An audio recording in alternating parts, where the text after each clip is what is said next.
Okay, para po ito sa mga nagtatanong kung ano nga ba yung naging epekto ng engine support sa motor ko. So, 'di ba, aminado naman ako sa inyo, kahit yung nag 1 month, nag 7 months at nag 1 year, may vibration talaga siya. And then nilabas pala bigla ni Rusi yung yung engine support daw na pwedeng ma-avail ng libre. Hanggang sa nag-chat sa akin na, "Sir, kailangan daw po pala ng picture." So ganito yung gagawin niyo mga tol. Inuulit ko po mga tol, libre po 'yan. Walang bayad yung engine support sa mga naka-Rusi Flash X na B1 at V2. Kunin niyo yung engine support, tapos kabit nyo sa motor nyo, malalaman nyo yung pinagkaiba. Taramdaman ko na siya nung ginamit ko na ng malayo yung motor. Hindi na talaga siya yung maiirita ka sa vibrate. Rekta ako nananakbo ng kahit 100, malinaw pa rin yung side mirror ko. Talagang malaki yung pinagbago ng vibration ng motor ko. Kaya yun sa akin, sinacrifice ko na yung busina ko eh. Bigyan ko kayo ng idea kung paano ko siya nilagay sa motor ko. So ang tanong, saan ito ngayon nilagay yung busina? Dito po yan, dito ko siya nilagay sa may mismong engine support din.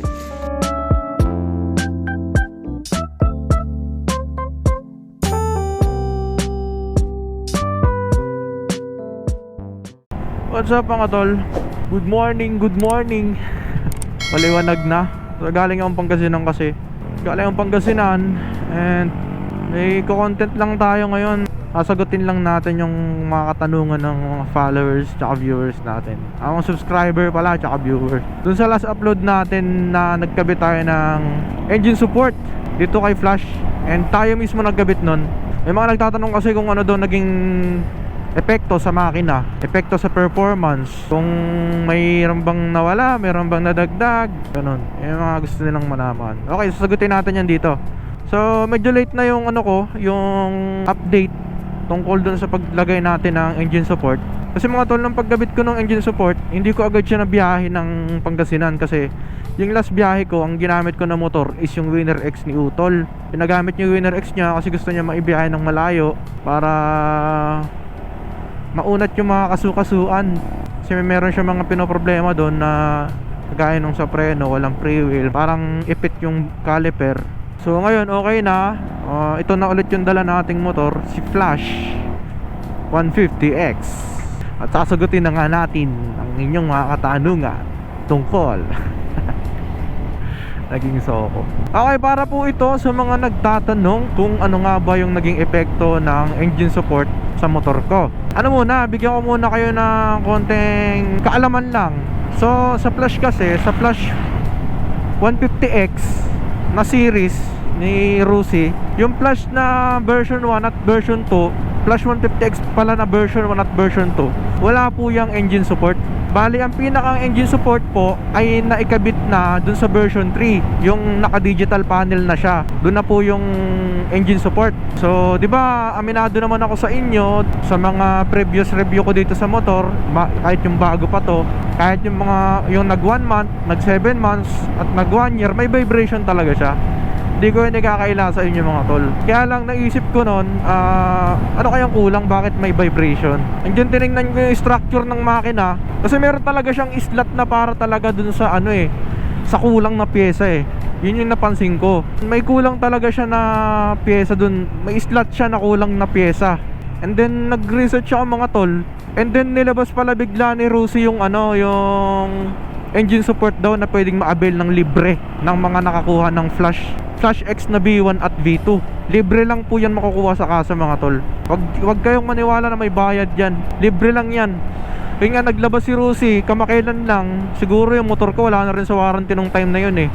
Pero mga tol, tinatanggap pa rin nila kahit wala na sa warranty. Basta alam nila na hindi ka nalagyan or yung motor mo wala siyang engine support. Ayan, so nung nilabas siya ni Rusi, nag-research ako dun sa mga ibang nakapagkabit. And then nalaman ko nga na bawasan yung vibration ng motor nila. Kaya ang ginawa ko mga tol, kinulit yung kasa. Kasi nga ang depensa nila sa akin wala daw silang pinamimigay na libre. Sabi ko hindi po totoo yan, kasi ang dami ng kasa nagbibigay ng libreng engine support. Di kinulit ko ng kinulit. Alam niyo naman ako, makulit ako pagdating sa mga ganyan. Kasi consumer tayo customer tayo. Kinulit ko ng kinulit yung kasa. Hanggang sa nag-chat sa akin na, "Sir, kailangan daw po pala ng picture." So ganito yung gagawin niyo mga tol. Punta kayo ng kasa, papicturean nyo yung odometer ng motor ninyo. Kahit wala na yung sa warranty, okay lang yan. Picturean nila yan, and then mag-aantay kayo ng mga 2 to 3 weeks bago ma-release yung engine support nyo. Ang gawin nyo, kung halimbawa na-picture na yung odometer nyo, tapos 1 week follow up kayo, and then another 1 week follow up ulit. Follow up lang ng follow up hanggang bigay ni Rosie sa inyo yan.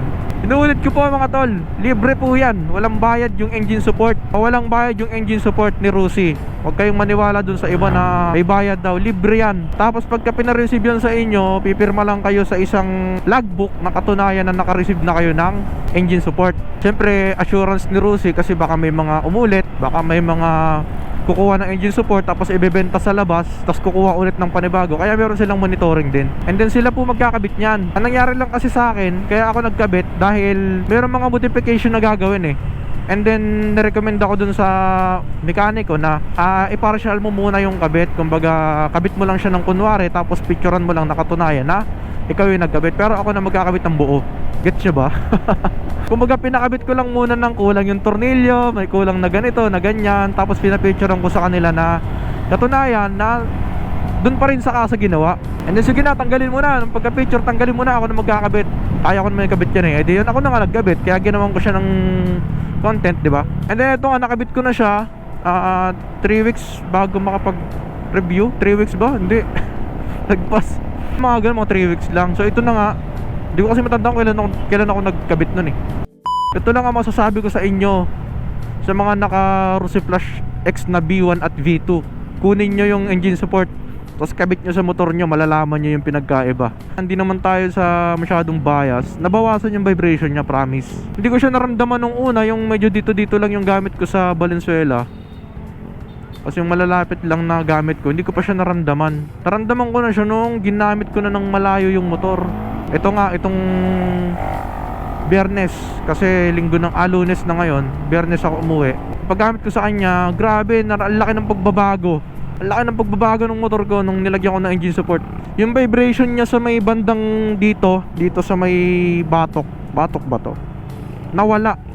Oo, kasi ito yung medyo ma-vibrate na part ni Rosie, yung gitna. Yung sa kamay naman mga tol, may vibration din sa kamay dati, saka sa paa, pero nabawasan siya. Hindi na talaga siya yung maiirita ka sa vibrate. And then, isa pa sa napansin ko, yung side mirror ko. Kasi kapag ka nakarekta ako dati, malabo yung side mirror kasi nga sa vibration eh. Ngayon, kita ko na yung display ng side mirror ko. Kahit nakarekta ako sa 6 gear, nakarekta ako na nanakbo ng kahit 100, malinaw pa rin yung side mirror ko.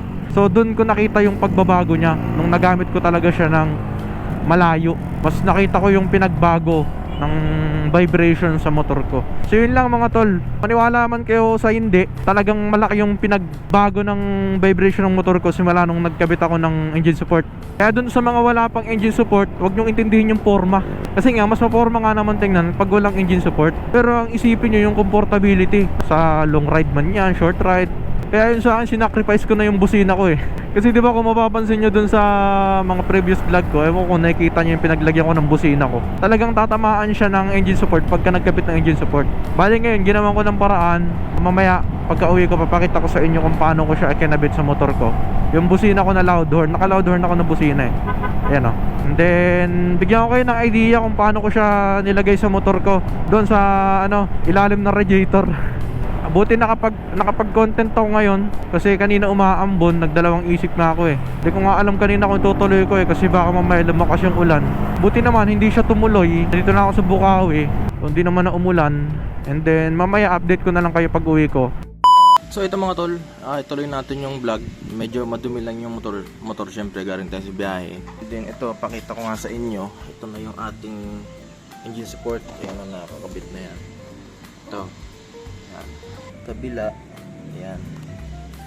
And then ito. Okay.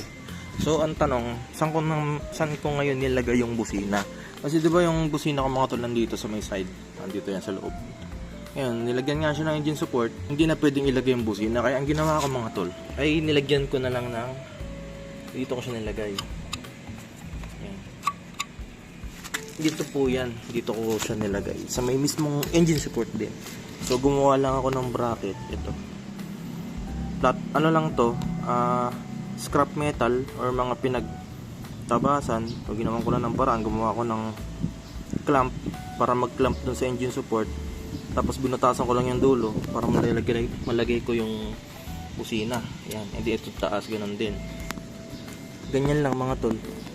Hindi ko alam kung kita. Mabalik na rin ko yung camera. Ayan, diba? Ayan na. Ayan na, nakaklamp lang siya dyan sa may engine support mismo.